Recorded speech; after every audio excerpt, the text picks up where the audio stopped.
também joga hoje. Pega o Operário no Paraná às 4 horas da tarde. A Camila Barbieri já está por lá para contar pra gente um pouco mais sobre essa partida. Camila, eu vi que ontem à noite teve uma recepção, uma festa danada na chegada dos jogadores, né? Boa tarde. Isso, Débora. Boa tarde para você, para todo mundo que está com a gente. Tô aqui no palco da partida, estádio Germano Krieger, que é a casa do Operário, aqui em Ponta Grossa, cidade que fica a cerca de 1h30 de Curitiba, capital do estado, viu? E ontem, como você bem disse, os torcedores do Vasco receberam com muita festa a delegação vascaína. Cerca de 1.600 torcedores do Vasco são esperados aqui no estádio. E ontem, os jogadores que mais atenderam a torcida foi Felipe Coutinho, também o Verratti e o Felipe Maestro, viu? Eles ficaram um tempinho antes de entrar no hotel ali, tirando fotos com o pessoal. Felipe Maestro, que vai fazer o primeiro jogo dele no comando do Vasco depois da demissão do Fábio Carille, né? E tem retornos de jogadores importantes. Adson e Lucas Piton foram poupados na partida contra o Vasco, estão entre os relacionados. E também o Tietê, que ficou fora por 4 jogos, resolvendo questões familiares, também estará à disposição. Vamos dar uma olhada no campinho para ver então como é que deve vir esse Vasco, que tem o Léo Jardim no gol, do lado direito, Paulo Henrique na lateral, João Vitor e Lucas Freitas, os zagueiros, Lucas Piton do lado esquerdo, o meio tem Jair, Hugo Moura e Felipe Coutinho, lá na frente o garoto Ryan, Nuno Moreira e o artilheiro Verratti com 14 gols aí na temporada. Débora. Tá certo então, Camila, obrigada pelas informações.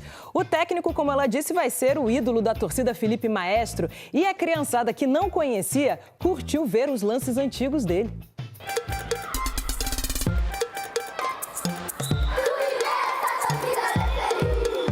A gente invadiu hoje o treino do Sub-8 do futsal do Vasco e eu quero contar uma história para vocês. De um cara que chegou ao Vasco, pequenininho igual vocês, começou no futsal igual vocês e depois se tornou um dos maiores campeões da história desse clube. Ele ganhou o apelido de Felipe Maestro. Felipe Maestro foi um jogador muito bom e ficou marcado como maestro porque ele jogava muito. Quem aqui sabe que títulos o Felipe Maestro ganhou no Vasco? Libertadores, Brasileirão e Copa do Brasil. Eles conhecem a fama, mas não viram o Felipe jogar. Então mostramos alguns lances do Maestro. É melhor do que o Maradona, Neymar, não sei. Felipe, que drible! Nossa Senhora. Entre as pernas do Borja. E caneta. Felipe, com calma, categoria e... Caraca, que golaço. Felipe! Ele é bravo. Tá melhor do que eu. Diego devolveu pro Felipe! O goleiro nunca vai pegar essa. Vasco! Humilhou.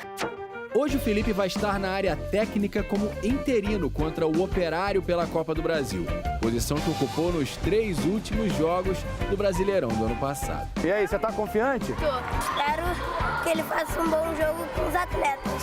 Vocês acham que ele vai conseguir passar para os jogadores tudo que ele sabia? Mesmo que 3-0 a gente não comemora.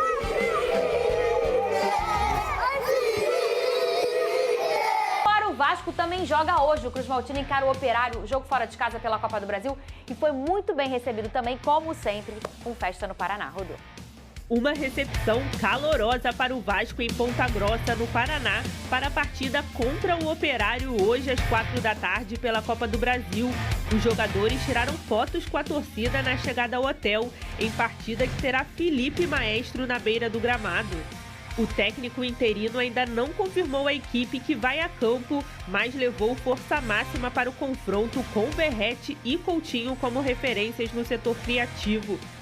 Tietê voltou a ser relacionado e pode ser uma novidade. Já Maurício Lemos e Payet seguem se recuperando de lesão. Quem promete marcar presença é a torcida, que mostrou mais uma vez que o Vasco vai estar em casa no Paraná. Lucas Pedrosa, com um sorriso ou sem sorriso? Com sorriso. Muito sorriso. Eu quero que você fale, você tem informações desse time do Vasco. O Felipe vai ficar aí à frente do Vasco. Como já tinha acontecido esse retoque interino já na gestão do Pedrinho como presidente, quando caiu o Ramon, não foi? O Ramon foi? Não, foi o Renato Paiva. Não, o Renato Paiva é mesmo. Renato Paiva não.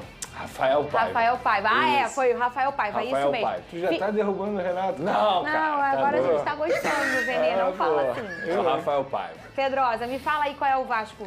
Tietê viajou, né, de volta. Exato. Primeiro que tem que avisar o público que esse jogo é 4 horas, tá? 16 horas. Esse jogo já vai acontecer 16 horas, então quando acabar o programa aqui, já pode ficar ligado que esse jogo vai lá em fazer Ponta live Grossa. antes? Vou fazer live depois, né? No canal do Pedrosa, no YouTube. Tem a placar e logo depois a live.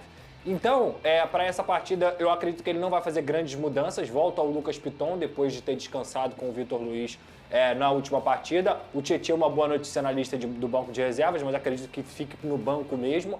Tem uma dúvida aí se ele vai com o Jair ou o Paulinho, até porque o Jair fez um jogo bem ruim contra o Cruzeiro, então talvez o Felipe queira um pouco mais de velocidade. O resto do time deve ser o mesmo, não vejo tantas mudanças aí acontecendo. Nem taticamente, você acha? Cara, eu não sei se nesse primeiro jogo ele vai fazer tantas mudanças táticas. Talvez ele faça mudanças em função. Por exemplo, eu sempre falei isso aqui, até comentei no jogo do SBT que a gente transmitiu aqui contra o Lanús, uma coisa que me incomoda muito é o Felipe Coutinho toda hora vindo fazer saída de bola. Não tem problema ele fazer isso uma vez ou outra, porque isso faz parte do jogo. Mas um jogador que só aguenta jogar 70 minutos, e isso aqui não é um demérito ao Coutinho não, tá? Ele se esforça pra caramba, mas ele só aguenta jogar 70 minutos, que não tem um físico tão privilegiado, mas que tem uma qualidade técnica imensa, ele não pode ficar longe do gol. Ele não pode ficar longe do terço final do campo. Então toda vez que ele vem buscar essa bola, ele tá o quê? Longe do campo e ele não tem fôlego para poder buscar a bola e tá lá na frente na hora da finalização. Então um atleta desse nível, para mim, ele tem que estar perto do gol, ele tem que estar perto para poder assistir seus companheiros. Então pode ter certeza que hoje você vai ver menos isso. O Felipe Coutinho buscando menos essa bola. E a saída de bola do Vasco ela vai ser um pouco mais próxima, porque é o jeito que o Felipe gosta de jogar. A gente lembra até do Bangu, que fez um campeonato carioca, que era um time bem associativo, e até um cara que é muito fã do Fernando Diniz, já falou isso diversas vezes. Então eu acredito que o Vasco vai estar um pouco mais próximo hoje, jogando mais em bloco, do que foi como E qual é o Vasco que eu te interrompi para essa dúvida? Deve ser. Isso aqui não é informação, tá? É só o achismo mesmo, que eu acredito que seja. Léo Jardim, Paulo Henrique, João Vitor, Lucas Freitas, Lucas Piton, Hugo, Jair ou Paulinho. Lá na frente é o Ryan, Coutinho, Nuno e o Verratti no ataque. Entre Jair e Paulinho hoje, Vene Casagrande, quem você escolhe? Cara, eu acho o Jair tão espetacular, mas ele tem uma irregularidade, né? Ele tá apresentando, na verdade, nessa temporada, né? É até muito incomum dele, mas ele é um jogador com muita qualidade. Apesar da irregularidade na temporada, eu vou levar em consideração os últimos jogos. E tendo o que eu vi ali do Vasco nos últimos jogos, com a entrada do Jair, a equipe melhorou pelo menos na saída de bola e também na proteção do setor defensivo. Eu escolheria o Jair para esse jogo. Eu acho que com ele a equipe, o meio de campo do Vasco pode se dar melhor no estilo de jogo do Felipe, por exemplo. Repito, porque eu acho que o Jair tem uma boa saída de bola e é algo que me chamou a atenção de maneira negativa no Vasco da Gama nas últimas partidas. Então, acho que eu começaria com o Jair te respondendo de maneira sucinta, Fernandinho. Muito bem. Felipe à frente de forma interina do Vasco para essa partida também. Mas o Vasco está, obviamente, buscando um treinador. O Diniz é realmente a bola da vez, já está muito encaminhado. Como é que está essa situação dessa negociação, Lucas Pedrosa? As conversas caminham para um desfecho positivo, Fernanda. A gente trouxe aqui desde a segunda-feira, na terça também, sobre esse primeiro contato que o Vasco fez. Esses contatos estão acontecendo, apresentando projeto, questão financeira e tudo mais. Então, assim, eu acredito que esse anúncio aconteça entre sexta e sábado do Fernando Diniz sendo o novo técnico do Vasco da Gama. Dá para cravar, Pedrosa? Não dá para cravar, a gente sabe como é que é o futebol. Eu não tenho a informação ainda de que está 100% certo, mas que as conversas estão caminhando. O Vasco muito provavelmente não quis fazer qualquer tipo de anúncio antes dessa partida de hoje, que é muito importante para o Vasco. O Vasco, a Copa do Brasil, em questão financeira, é extremamente importante. Então, acredito eu que entre sexta e sábado esse acerto aconteça. O dinheiro da classificação, 3.600.000 reais, o time que se classificar para a próxima fase. Já dá para fazer um churrasco. Né? Pô, e o Vasco já passou da primeira e da segunda, então vai acumulando. Que na verdade foi uma estratégia do Vasco para ganhar mais dinheiro, né? Claro, não, porque só o fato das equipes entrarem nessa fase ganha 2.400.000 reais. Não, tô zoando. Mas pro Vasco é bom. Pra dizer, começou antes, não foi porque ele não se classificou bem. Fala que sim, Pedro. Fala, foi uma estratégia. Eu usei muito essa frase. Sabe que hoje na Igreja Católica se comemora o São José do Operário, né? É verdade? É sério. Porque é o dia do trabalho.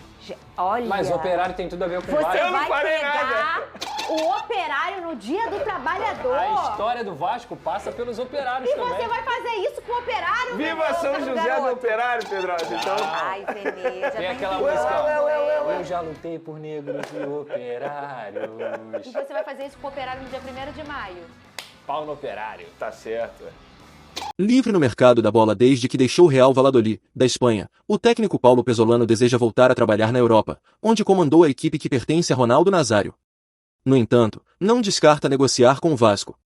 A agência RTI Sport apurou que o uruguaio, de 42 anos, tem residência em Belo Horizonte desde que esteve à frente do Cruzeiro, entre 2022 e 2023.